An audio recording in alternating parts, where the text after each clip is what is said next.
दोस्तों नमस्कार। आध्यात्म के एक और नए अंक में आपका हार्दिक स्वागत है। दोस्तों, कल हमने भगवान शिव के द्वारा माता पार्वती को बताए गए श्रीमद् भागवत गीता के 10वें अध्याय का वर्णन किया। आज उसी कड़ी में श्रीमद् भागवत गीता के 11वें अध्याय का हम वर्णन करने जा रहे हैं। तो आइए प्रारंभ करते हैं श्रीमद् भागवत गीता के 11वें अध्याय, जिसमें भगवान शिव माता पार्वती से 11वें अध्याय के कथा के महात्म का वर्णन कर रहे हैं। श्रीमद् भागवत गीता के 11वें अध्याय के महात्म को प्रारंभ करते हुए श्री महादेव जी कहते हैं, हे पार्वती, श्रीमद् भागवत गीता के वर्णन से संबंध रखने वाली कथा और विश्व रूप अध्याय के पावन महात्म्य को मैं तुम्हें प्रस्तुत करता हूँ। इसे ध्यान पूर्वक सुनो। भगवान शिव कहते हैं, हे विशाल नेत्रों वाली पार्वती, इस अध्याय के महात्म्य का पूरा वर्णन नहीं किया जा सकता। इसके संबंध में कई कथाएं प्रचलित हैं। उनमें से मैं तुम्हें एक कथा के बारे में वर्णन करता हूँ।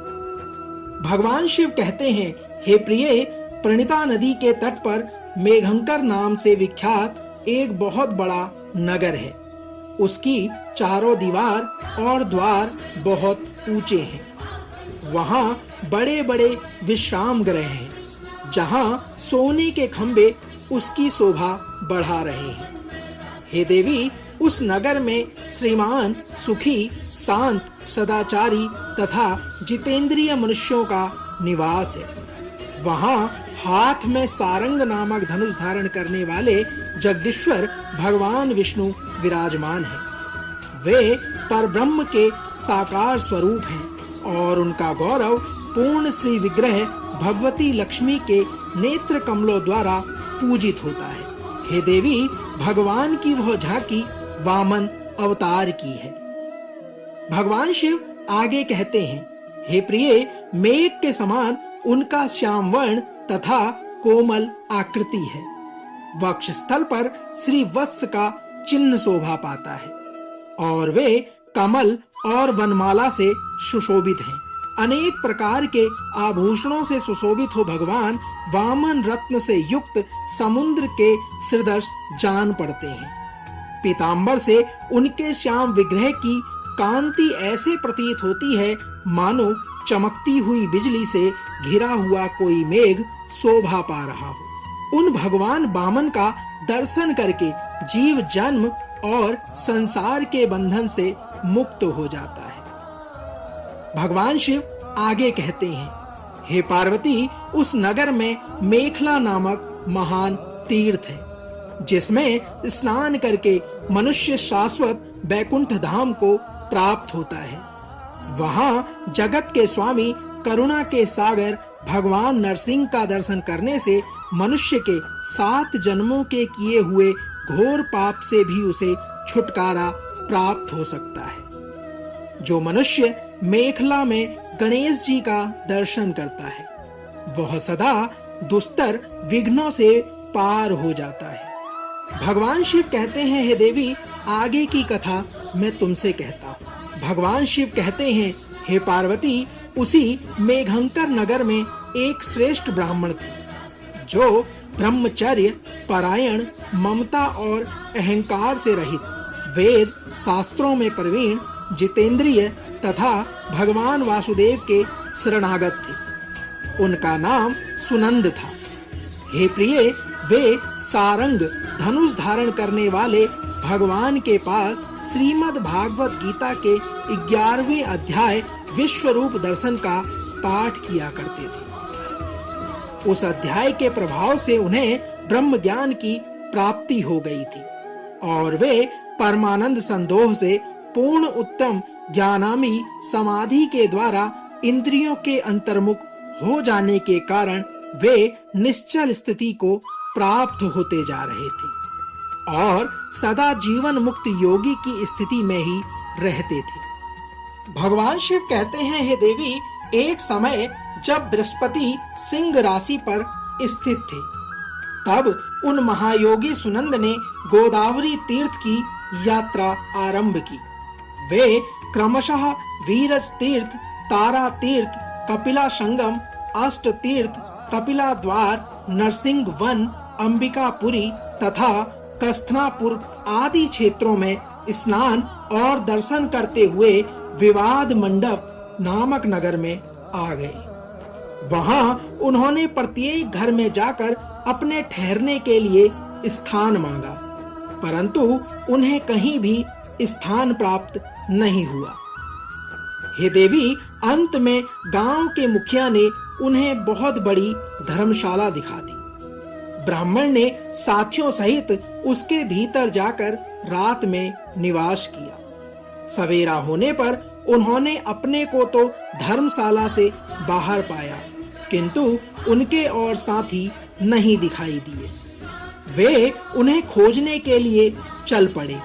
इतने में ही मुखिया से उनकी भेंट हो गई। भगवान शिव आगे कहते हैं, हे पार्वती, मुखिया ने कहा, हे मुनिश्रेष्ठ, तुम सब प्रकार से दीर्घायु जान पड़ते हो। सौभाग्यशाली तथा पुण्यवान पुरुषों में तुम सबसे पवित्र हो। तुम्हारे साथी कहाँ गए? कैसे इस भवन से बाहर हुए? इसका पता लगाओ। मैं तुम्हारे सामने इतना ही कहता हूँ कि तुम्हारे जैसा तपस्वी मुझे दूसरा कोई दिखाई नहीं देता। हे विप्रवर, तुम्हें किस महामंत्र का ज्ञान है? किस विद्या का आश्रय लेते हो तथा किस देवता की दया से तुम्हें अलौकिक शक्ति प्राप्त हुई है? ब्राह्मण देव, कृपा करके इस गांव में रहो। मैं तुम्हारी सब प्रकार से सेवा करूंगा। यह कहकर मुखिया ने मुनीश्वर सुनंद को अपने गांव में ठहरा लिया। वह दिन रात बड़ी भक्ति से उनकी सेवा करने लगे। जब 7-8 दिन बीत गए, तब एक दिन प्रातःकाल आकर वह बहुत दुखी हो महात्मा के सामने रोने लगा और बोला, हाय, आज रात में राक्षस ने मेरे बेटे को खा लिया है। मेरा पुत्र बड़ा ही गुणवान और भक्तिमान था। मुखिया को इस प्रकार विलाप करते देख सुनंद ने पूछा, कहाँ है वह राक्षस और किस प्रकार उसने तुम्हारे पुत्र का भक्षण किया है? सुनंद के इस प्रकार प्रश्न करने पर मुखिया ने कहा, हे ब्राह्मण देव, इस नगर में एक बड़ा भयंकर नरभक्षी रहता है। वह प्रतिदिन आकर इस नगर में मनुष्यों को खा लिया करता था। तब एक दिन समस्त नगर वासियों ने मिलकर उससे प्रार्थना की और कहा, हे राक्षस, तुम हम सब लोगों की रक्षा करो। हम तुम्हारे लिए भोजन की व्यवस्था किए देते हैं। सबने कहा कि यहाँ बाहर के जो नागरिक रात में आकर नींद लेंगे, उन्हें तुम खा जाना। इस प्रकार नागरिक मनुष्यों ने गांव के मुझ मुखिया द्वारा इस धर्मशाला में भेजे हुए पथिकों को ही राक्षस का आहार निश्चित किया। अपने प्राणों की रक्षा करने के लिए उन्हें ऐसा करना पड़ा। हे ब्राह्मण देव, जब आप अन्य राहगीरों के साथ इस घर में आकर सोए थे, तब राक्षस ने उन सबको तो खा लिया, किंतु तुम्हें छोड़ दिया। मुखिया ने आगे प्रश्न किया, हे ब्राह्मण श्रेष्ठ, तुम में ऐसा क्या प्रभाव है? इस बात को तुम ही जानते हो। इस समय मेरे पुत्र का एक मित्र आया था, किंतु मैं उसे पहचान ना सका। वह मेरे पुत्र को बहुत ही प्रिय था, किंतु अन्य राहगीरों के साथ उसे भी मैंने उसी धर्मशाला में भेज दिया। मेरे पुत्र ने जब सुना कि मेरा मित्र भी उसमें प्रवेश कर गया है, तब वह उसे वहां से ले आने के लिए तुरंत चला गया, परंतु राक्षस ने उसे भी खा लिया। और आज सवेरे मैंने बहुत दुखी होकर उस पिशाच से पूछा, ओ दुष्ट आत्मा, तूने रात में मेरे पुत्र को भी खा लिया। तेरे पेट में पड़ा हुआ मेरा पुत्र जिससे जीवित हो सके, ऐसा कोई उपाय यदि हो तो मुझे अवश्य बता। मुखिया ने आगे कहा, जब मैंने राक्षस से उसके उपाय की बात पूछी तब राक्षस ने मुझसे कहा, हे मुखिया, धर्मशाला के भीतर घुसे हुए तुम्हारे पुत्र को न जानने के कारण मैंने भक्षण किया है। अन्य पथिकों के साथ तुम्हारा पुत्र भी अनजाने ही मेरा ग्रास बन गया है। वह मेरे उदर में जिस प्रकार जीवित और रक्षित रह सकता है, वह उपाय स्वयं विधाता ने ही कर दिया है। राक्षस ने कहा, जो ब्राह्मण सदा श्रीमद् भागवत गीता के 11वें अध्याय का पाठ करता हो, उसके प्रभाव से मेरी मुक्ति होगी और मरे हुओं का पुण्य जीवन और मरे हुओं को पुनः जीवन प्राप्त होगा। राक्षस ने आगे मुझसे कहा कि यहाँ कोई ब्राह्मण रहते हैं जिनको मैंने एक दिन धर्मशाला से बाहर कर दिया था। वे निरंतर श्रीमद् भागवत गीता के 11वें अध्याय का जप किया करते हैं। इस अध्याय के मंत्र से 7 बार अभिमंत्रित करके यदि वे मेरे ऊपर जल का छींटा दें तो निसंदेह मेरा शाप से उद्धार हो जाएगा। इस प्रकार उस राक्षस का संदेश पाकर मैं तुम्हारे निकट आया। ग्रामपाल ने आगे कहा, हे ब्राह्मण, पहले इस गांव में कोई किसान ब्राह्मण रहता था। एक दिन वह अघनी के क्षेत्र की क्यारियों की रक्षा करने में लगा था। वहां से थोड़ी ही दूर पर एक बहुत बड़ा गिद्ध किसी राही को मारकर खा रहा था। उसी समय एक तपस्वी कहीं से आ निकले, जो उस राही के लिए दूर से ही दया दिखाते नजर आ रहे थे। हे ब्राह्मण, गिद्ध उस राही को खाकर आकाश में उड़ गया। तब उस तपस्वी ने उस किसान से कहा, ओ दुष्ट हलवाहे, तुझे धिक्कार है। तू बड़ा ही कठोर और निर्दयी है। दूसरे की रक्षा से मुंह मोड़कर केवल पेट पालने के धंधे में लगा है। तेरा जीवन नष्ट प्राय है। अरे, शक्ति होते हुए भी जो चोर, दाढ़ वाले जीव, सर्प, शत्रु, अग्नि, विष, जल, गीध, राक्षस, भूत तथा बेताल आदि के द्वारा घायल हुए मनुष्यों की उपेक्षा करता है, वह उनके वध का फल पाता है। जो शक्तिशाली होकर भी चोर आदि के चुंगल में फंसे हुए ब्राह्मण को छुटाने की चेष्टा नहीं करता, वह घोर नरक में पड़ता है और पुनः भेड़िए की योनि में जन्म लेता है। जो वन में मारे जाते हुए तथा गिद्ध और व्याघ्र की दृष्टि में पड़े हुए जीव की रक्षा के लिए छोड़ो छोड़ो की पुकार करता है, वह परम गति को प्राप्त होता है। जो मनुष्य गौओं की रक्षा के लिए व्याघ्र, भील तथा दुष्ट राजाओं के हाथ मारे जाते हैं, वे भगवान विष्णु के परम पद को प्राप्त होते हैं, जो योगियों के लिए भी दुर्लभ है। सहस्र अश्वमेघ और 100 वाजपेय यज्ञ मिलकर शरणागत रक्षा की 16वीं कला की बराबरी भी नहीं पा सकते। दीन तथा भयभीत जीव की उपेक्षा करने से पुण्यवान पुरुष भी समय आने पर कुंभीपाक नामक नरक में पकाया जाता है।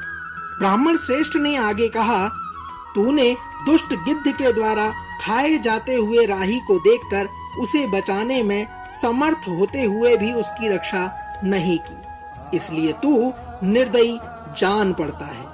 अतः तू राक्षस बन जा।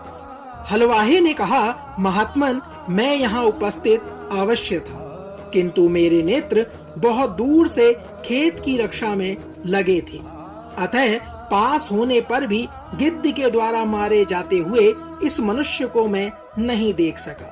अतः मुझ दीन पर आपको अनुग्रह करना चाहिए। हलवाहे की इस प्रकार की बात सुनते हुए तपस्वी ब्राह्मण ने हलवाहे से कहा, जो प्रतिदिन श्रीमद् भागवत गीता के 11वें अध्याय का जप करता है, उस मनुष्य के द्वारा अभिमंत्रित जल जब तुम्हारे मस्तक पर पड़ेगा, उस समय तुम्हें श्राप से छुटकारा मिल जाएगा। यह कहकर तपस्वी ब्राह्मण चले गए और वह हलवाहा राक्षस हो गया। ब्राह्मण ने कहा, अतः द्विश्रेष्ठ, तुम चलो और श्रीमद् भागवत गीता के 11वें अध्याय से तीर्थ के जल को अभिमंत्रित करो, फिर अपने ही हाथ से उस राक्षस के मस्तक पर उसे छिड़क दो।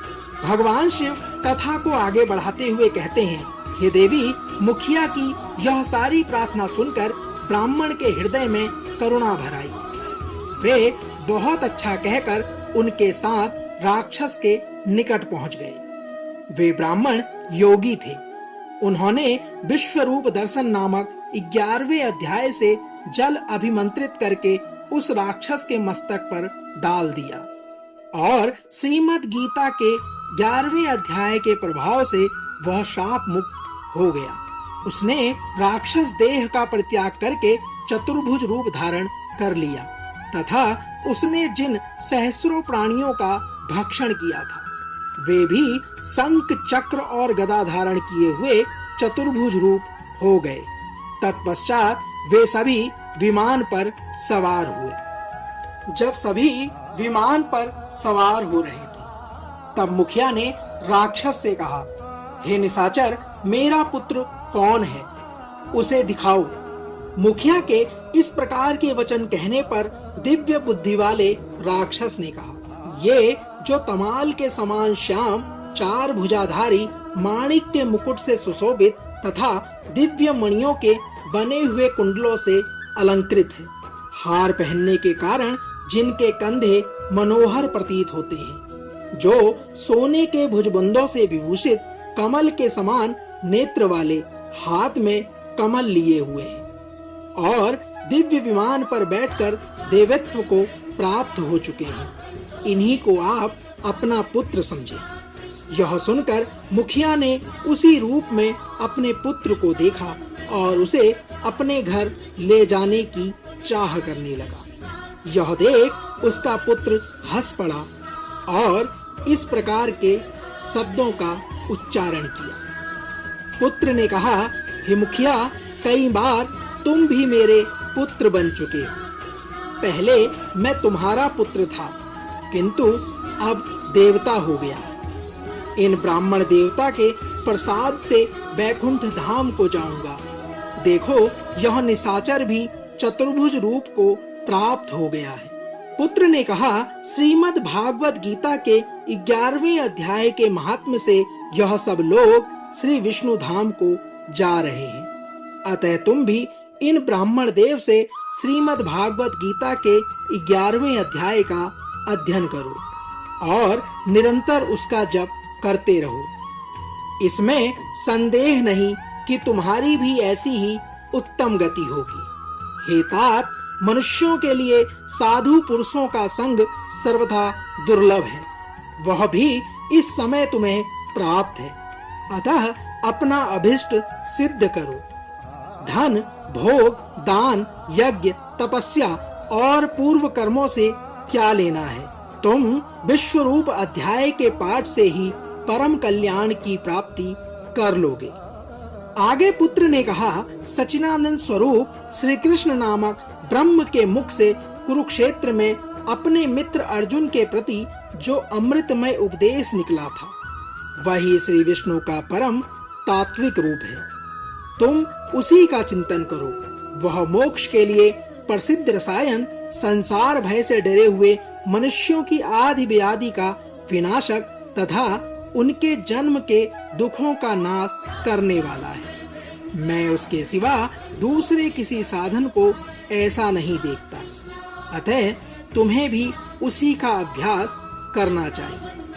श्री महादेव जी कहते हैं, हे पार्वती, यह कहकर वह सबके साथ श्री विष्णु के परम धाम को चला गया। तब मुखिया ने ब्राह्मण के मुख से उस अध्याय को पढ़ा। फिर वे दोनों ही उसके महात्म्य से विष्णु धाम को चले गए। हे पार्वती, इस प्रकार मैंने तुम्हें श्रीमद् भागवत गीता के 11वें अध्याय के महात्म्य की कथा सुनाई है। इसके श्रवण मात्र से महान पातकों का नाश हो जाता है। दोस्तों, तो यह था श्रीमद् भागवत गीता के 11वें अध्याय का महात्म्य। कल श्रीमद् भागवत गीता के 12वें अध्याय के महात्म्य को लेकर एक बार पुनः आपसे होगी मुलाकात। तब तक जय श्री कृष्ण, राधे राधे।